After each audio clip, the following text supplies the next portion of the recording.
Hello friends, तो कैसे हैं आप लोग। आशा करता हूँ अच्छे होंगे। तो आज हम लोग इस वीडियो में डिस्कस करने वाले हैं practice set number 26। Practice set number 1 से 25 तक हम लोग पिछले वीडियो में कवर कर लिए थे। इसके ठीक है 1 से 25 तक जो नहीं देखे हैं प्रैक्टिस सेट, तो उनके लिए प्लेलिस्ट बना दिया गया है और प्लेलिस्ट का लिंक इस वीडियो के डिस्क्रिप्शन में लिंक दे दिया गया है, तो वहाँ से जाकर आप देख लीजिएगा। ये आपको स्टार्ट किया गया था एडुटेरिया का जो वॉल्यूम 2 आया था बुक सामान्य अध्ययन का 7500+ MCQ।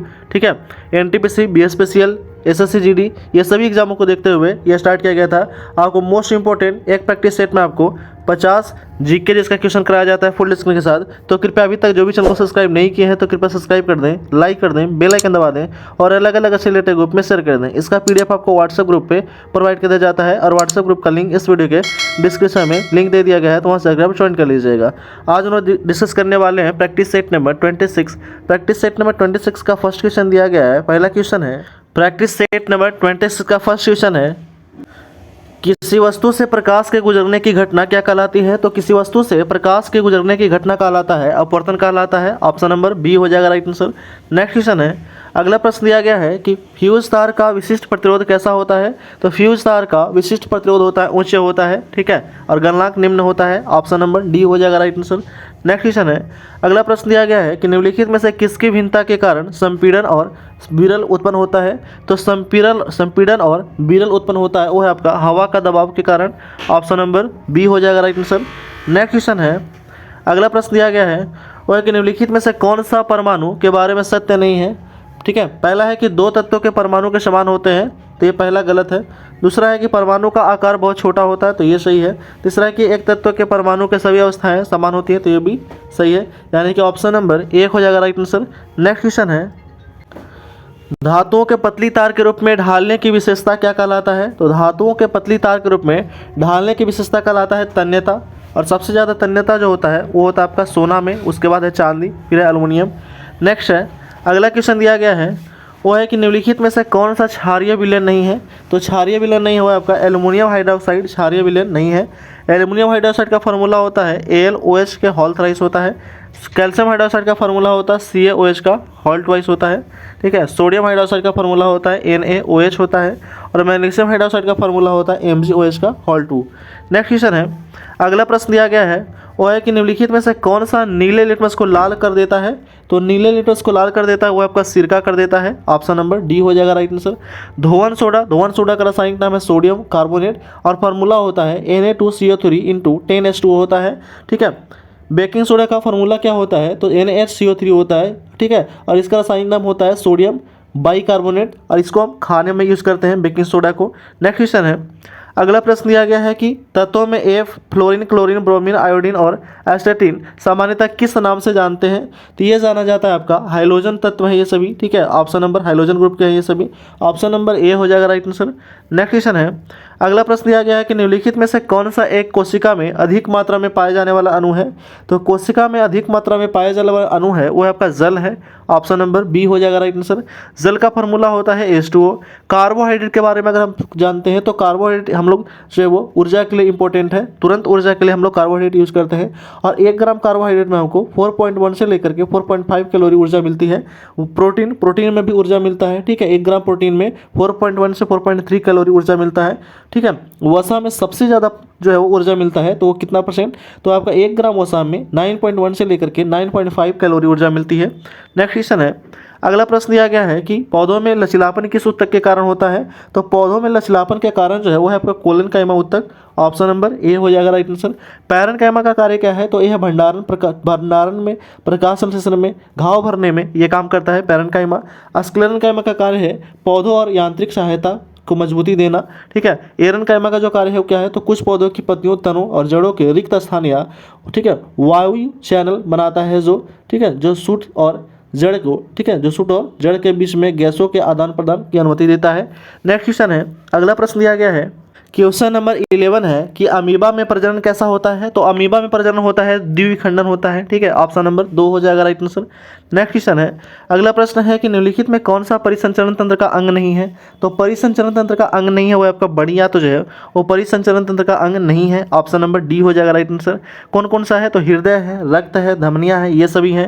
नेक्स्ट क्वेश्चन है, अगला प्रश्न दिया गया है वो है आपका नेक्स्ट क्वेश्चन है कि निम्नलिखित में से किन पौधों को जड़, तना और पत्तियों में विभेदित नहीं किया जा सकता है। तो जड़, तना और पत्तियों में विभेदित नहीं किया जा सकता है वो है आपका स्पाइरोगायरा। ऑप्शन नंबर सी हो जाएगा राइट आंसर। नेक्स्ट क्वेश्चन है, अगला क्वेश्चन दिया गया है कि निम्न में कौन सा जोड़ा निम्न लक्षणों को दर्शाता है। होठों को सूजना, हाथों तथा पैरों की त्वचा पर मोटे वर्णक का होना, चिड़चिड़ा होना, यह किसका दर्शाता है। तो ये दर्शाता है आपका निकोटिनामाइड पेलेग्रा को। ऑप्शन नंबर डी हो जाएगा राइट आंसर। नेक्स्ट क्वेश्चन है, अगला प्रश्न दिया गया है वो है आपका कि किसी व्यक्ति के पाचन तंत्र की जांच करने के लिए किस यंत्र का प्रयोग किया जाता है। तो पाचन तंत्र की जांच करने के लिए प्रयोग किया जाता है एंडोस्कोपी का। ऑप्शन नंबर 2 हो जाएगा राइट आंसर। ठीक है, नेक्स्ट क्वेश्चन है, अगला प्रश्न दिया गया है कि संविधान के निम्न में किसके शोषण के विरुद्ध अधिकार स्वीकृति है।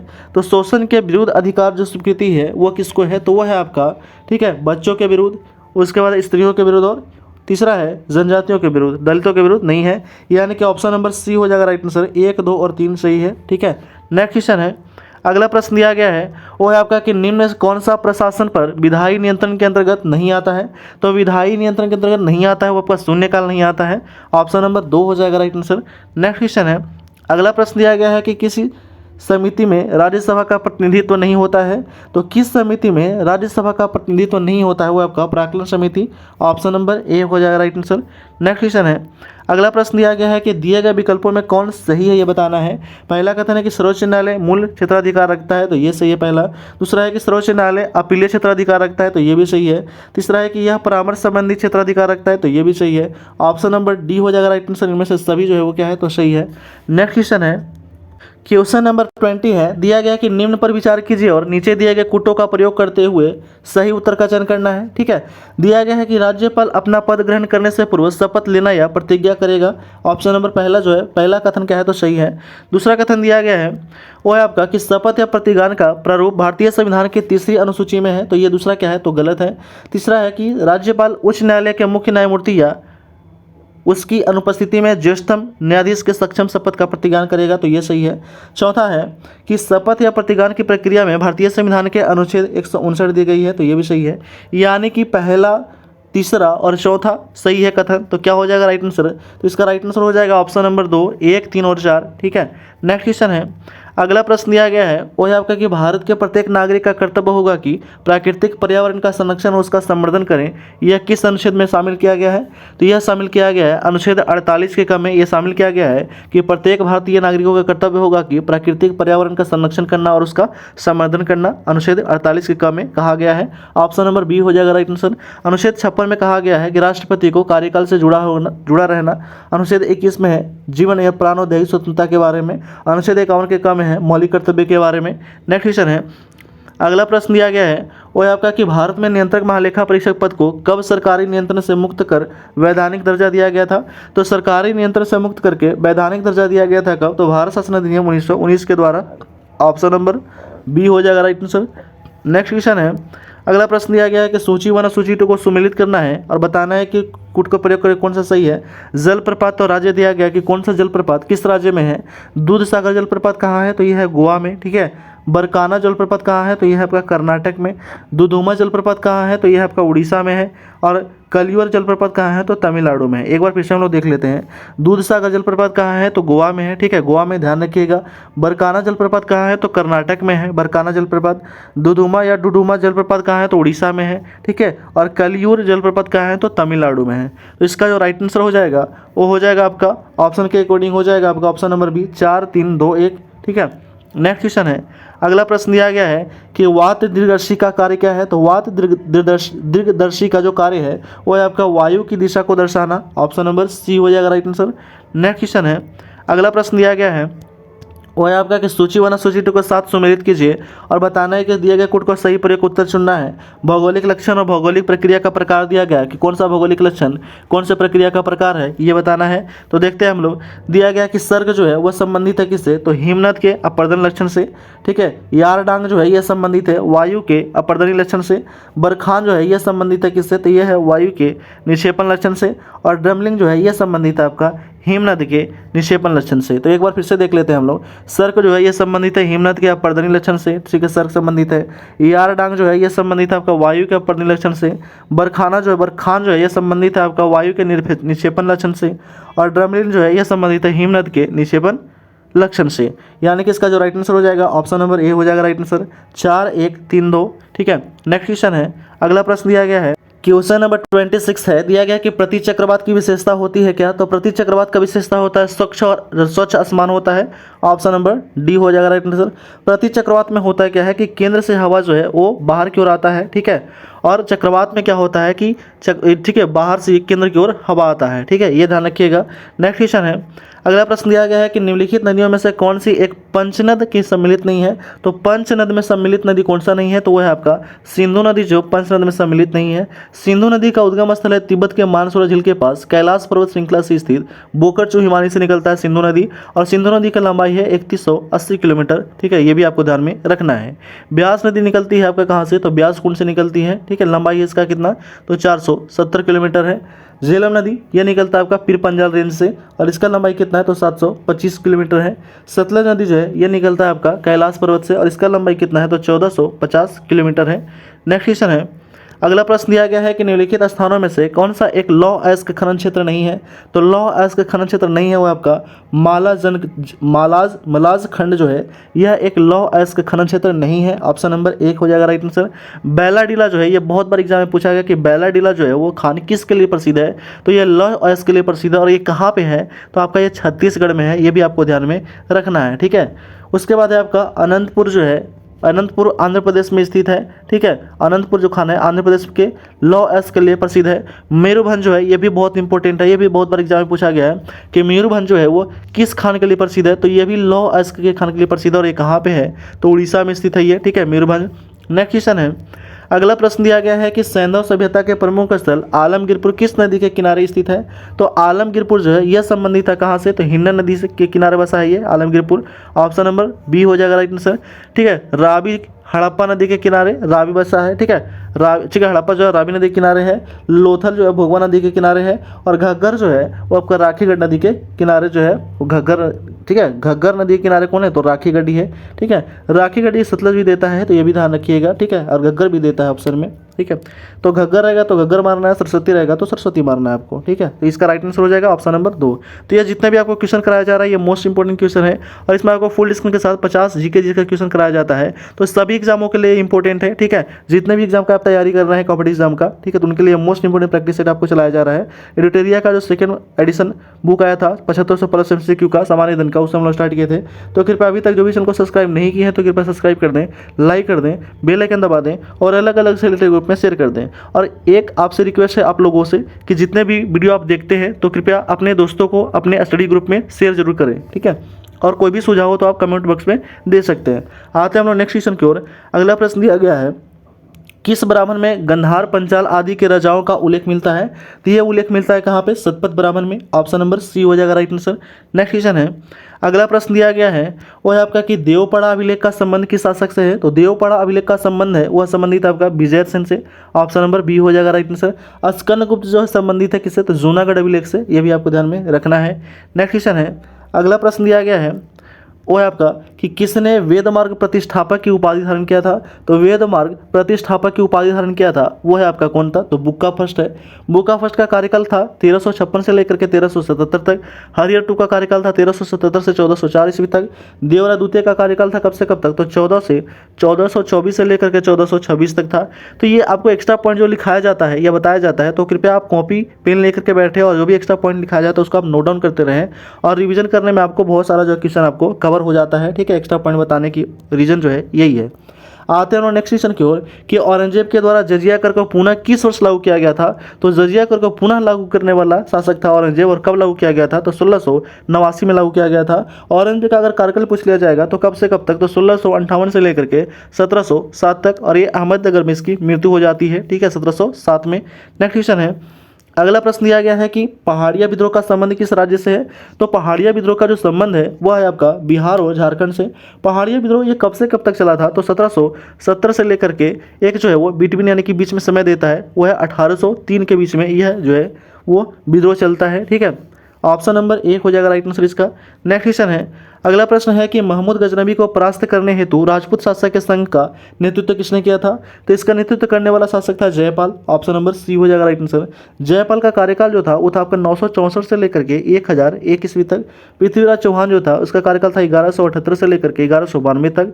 जयचंद का शासनकाल था 1170 से लेकर के 1194 तक। और भीम द्वितीय जो था इसका कार्यकाल था 1178 से लेकर के 1240 तक था।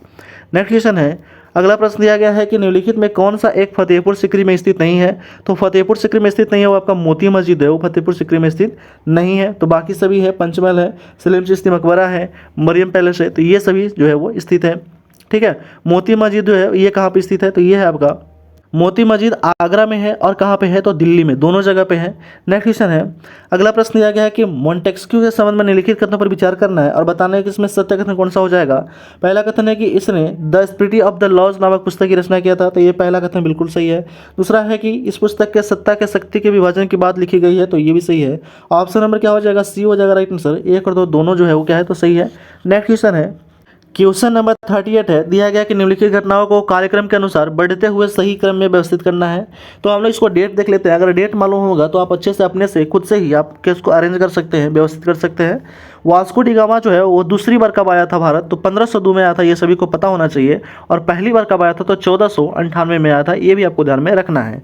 वार्निवास का युद्ध कब होता है? तो 1760 में होता है। ठीक है 1760 में होता है। ईस्ट इंडिया कंपनी की स्थापना कब हुआ था? तो 31 दिसंबर 1600 को होता है। और वेदरा का युद्ध कब होता है? तो 1759 में होता है। अब आप अपने से मिलान कर सकते हैं कि कौन सा क्रम के हिसाब से सही होगा। तो ये हो जाएगा आपका 1 पहले होगा, उसके बाद 3 4 2, ऑप्शन नंबर सी हो जाएगा राइट आंसर इसका। ठीक है, इसका जो राइट आंसर हो जाएगा ऑप्शन नंबर सी हो जाएगा। नेक्स्ट क्वेश्चन है, अगला प्रश्न दिया गया है, अगला प्रश्न है कि निम्न में से किस क्षेत्र में अस्थायी बंदोबस्त की प्रथा प्रचलित नहीं थी? तो अस्थायी बंदोबस्त की प्रथा प्रचलित नहीं थी, पंजाब में नहीं था। ऑप्शन नंबर बी हो जाएगा राइट आंसर। उड़ीसा में, बिहार में प्रचलित था। नेक्स्ट क्वेश्चन है, अगला प्रश्न दिया गया है कि क्रिप्स मिशन के साथ कांग्रेस के आधिकारिक वार्ताकार कौन थे? तो क्रिप्स मिशन के साथ आधिकारिक वार्ताकार जो थे वो थे आपका मौलाना आज़ाद और Jawaharlal Nehru. Option number D हो जाएगा राइट आंसर। ए और बी दोनों। क्रिप्स मिशन जो था ये भारत कब आता है? तो ये आता है आपका मार्च 1942 में आता है। ये भी आपको डेट भी याद रखना है, बहुत बार एग्जाम में पूछा गया है। नेक्स्ट क्वेश्चन है, अगला प्रश्न दिया गया है कि निम्न में से किसने कांग्रेस के वार्षिक बैठक को 3 दिन का तमाशा कहकर संबोधित किया था? तो 3 दिन का तमाशा कहकर संबोधित किया था अश्विनी कुमार दत्त ने। ऑप्शन नंबर 1 हो जाएगा राइट आंसर। नेक्स्ट क्वेश्चन है, अगला प्रश्न दिया गया है कि जीवमंडल आरक्षित परीक्षण क्षेत्र कहाँ है? तो जीवमंडल आरक्षित परीक्षण क्षेत्र जो है वो आनुवांशिक विभिन्नता क्षेत्र है। ऑप्शन नंबर ए हो जाएगा राइट आंसर।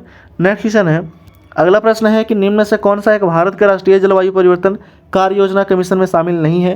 तो शामिल नहीं है कौन सा? तो हो जाएगा आपका नाभिकीय शक्ति जो ये शामिल नहीं है इसमें। तो भारतीय राष्ट्रीय परिवर्तन कार्य योजना में ये शामिल नहीं है नाभिकीय शक्ति। बाकी सभी है सतत कृषि के लिए राष्ट्रीय मिशन, सौर शक्ति और अपशिष्ट से ऊर्जा उत्पन्न परिवर्तन, तो ये तीनों जो है वो शामिल है, नाभिकीय शक्ति शामिल नहीं है। नेक्स्ट क्वेश्चन है, अगला प्रश्न दिया गया क्वेश्चन नंबर 44 है कि टुमैरोज बायोडाइवर्सिटी पुस्तक के लेखक कौन है? तो टुमैरोज बायोडाइवर्सिटी पुस्तक के लेखक है वंदना शिवा है। ऑप्शन नंबर सी हो जाएगा राइट आंसर। नेक्स्ट क्वेश्चन है कि विश्व का प्रथम 3D प्रिंटेड रॉकेट का नाम क्या है? तो वह आपका टेरॉन है। ठीक है, जो विश्व का प्रथम 3D प्रिंटेड रॉकेट है कौन? Tayron first. नेक्स्ट क्वेश्चन है, अगला प्रश्न दिया गया है वो है आपका कि ऑपरेशन गंगा पुस्तक के लेखक कौन है? तो ऑपरेशन गंगा पुस्तक के लेखक है तरुण पिथोड़े। ऑप्शन नंबर बी हो जाएगा राइट आंसर। नेक्स्ट क्वेश्चन है, क्वेश्चन नंबर 47 है कि छोटे व्यापारियों के लिए एक मुक्त आयकर योजना की सिफारिश किस समिति ने किया था? ये किया था आपका चलया समिति ने किया था। ठीक है, चलया समिति ने। केलकर समिति की स्थापना होता है कब? तो 2015 में, और ये वित्त कर प्रणाली से संबंधित है। वाचु समिति का जो वाचु समिति स्थापना हुआ था 1971 में, और ये ठोस प्रभावी उपयोग की, ठीक है, जांच करने के लिए, सिफारिश करने के लिए संबंधित है। नेक्स्ट क्वेश्चन है, अगला प्रश्न दिया गया है कि नकदी लेनदेन सिद्धांत किसने दिया था? तो नकदी लेनदेन का सिद्धांत दिया था फिशर ने। ऑप्शन नंबर बी हो जाएगा राइट आंसर। नेक्स्ट क्वेश्चन है, अगला प्रश्न है कि निम्न में से कौन व्यक्ति स्टील मैन ऑफ इंडिया के रूप में विख्यात है? तो स्टील मैन ऑफ इंडिया के रूप में विख्यात है वो आपका जमशेदजी ईरानी। ऑप्शन नंबर सी हो जाएगा राइट आंसर। ठीक है, नेक्स्ट क्वेश्चन और इस वीडियो का लास्ट क्वेश्चन है 15 नंबर क्वेश्चन। दिया गया कि दलखाई नृत्य किस राज्य का एक प्रसिद्ध लोक नृत्य है? तो दलखाई नृत्य जो है ये आपका उड़ीसा के प्रसिद्ध है नृत्य है। ऑप्शन नंबर ए हो जाएगा राइट आंसर। ठीक है, कुछ तो कृपया ये जो है आपको इस सेट में आपको 50 मोस्ट इंपॉर्टेंट क्वेश्चन जो था वो हम लोग करा दिए हैं। सेट नंबर 26 था। कुछ जो है एक्स्ट्रा पॉइंट दिया गया है इसमें, ठीक है, स्मरणीय तथ्य है, इसको भी देख लेते हैं। ठीक है, दिया गया है कि बिंबिसार ने किस से हराकर अंगराज्य को मगध में मिलाया था, तो ब्रह्मदत्त को हरा करके अंगराज्य में मिला लिया था। इसने मगध की राजधानी राजगीर बनाया था किसने, तो वो है आपका बिंबिसार ने। नेक्स्ट पॉइंट है, अगला पॉइंट है कि इसने भगवान बुद्ध की सेवा में राजवैद्य जीवक को भेजा था। ठीक है, किसने भेजा था, तो बिंबिसार ने भगवान बुद्ध की सेवा में राजवैद्य जीवक को भेजा था। बिंबिसार की हत्या उसका पुत्र कौन कर दिया था, तो अजातशत्रु ने किया था। अजातशत्रु का कुनिक उपनाम से भी जाना जाता है। ठीक है, इसने लगभग 32 वर्षों तक मगध पर शासन किया था किसने, तो अजातशत्रु ने। अजातशत्रु की हत्या उसके पुत्र उदयन ने कर दिया था। ठीक है, और बिंबिसार बौद्ध धर्म का अनुयायी था, जबकि ठीक है बिंबिसार जो था वो बौद्ध धर्म का अनुयायी था, जबकि अजातशत्रु प्रारंभ में जैन धर्म का था, बाद में बौद्ध धर्म का अनुयायी बना था। ये भी आपको ध्यान में रखना है। उदयन ने पाटलिग्राम की स्थापना किया था। ठीक है, उदयन ने ही पाटलिग्राम का स्थापना किया था, जो बाद में जाकर के पटना बना था। शिशुनाग ने अपनी राजधानी पाटलिपुत्र से हटा करके कहाँ ले गया था, तो वैशाली स्थापित किया था। ठीक है, शिशुनाग ने। नेक्स्ट पॉइंट है, अगला पॉइंट दिया गया है कि कालाशोक ने अपनी राजधानी को वैशाली से पाटलिपुत्र स्थापित किया था। शिशुनाग जो था वो पहले राजधानी पाटलिपुत्र से वैशाली ले गया था, लेकिन कालाशोक जो था वो वैशाली से पुनः पाटलिपुत्र राजधानी को ले आया था। शिशुनाग का उत्तराधिकारी जो था वो कालाशोक ही हुआ था। ठीक है, शिशुनाग का उत्तराधिकारी कालाशोक हुआ था।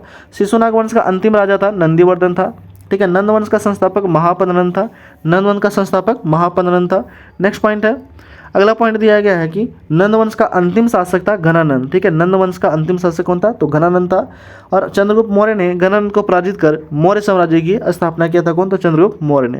तो ये आपको एक्स्ट्रा पॉइंट दिया गया है। तो कृपया अभी तक जो भी चैनल को सब्सक्राइब नहीं किए हैं तो कृपया सब्सक्राइब कर दें, लाइक कर दें, बेल आइकन दबा दें और अलग अलग ऐसे रिलेटेड ग्रुप में शेयर कर दें। इसका PDF आपको व्हाट्सएप ग्रुप पर प्रोवाइड कर दिया जाता है, और व्हाट्सएप ग्रुप का लिंक इस वीडियो के डिस्क्रिप्शन में लिंक दे दिया गया है, तो वहाँ से अगर आप ज्वाइन कर लीजिएगा। कोई भी आप सुझाव देना चाहते हैं तो आप कमेंट बॉक्स में दे सकते हैं। Thanks for watching.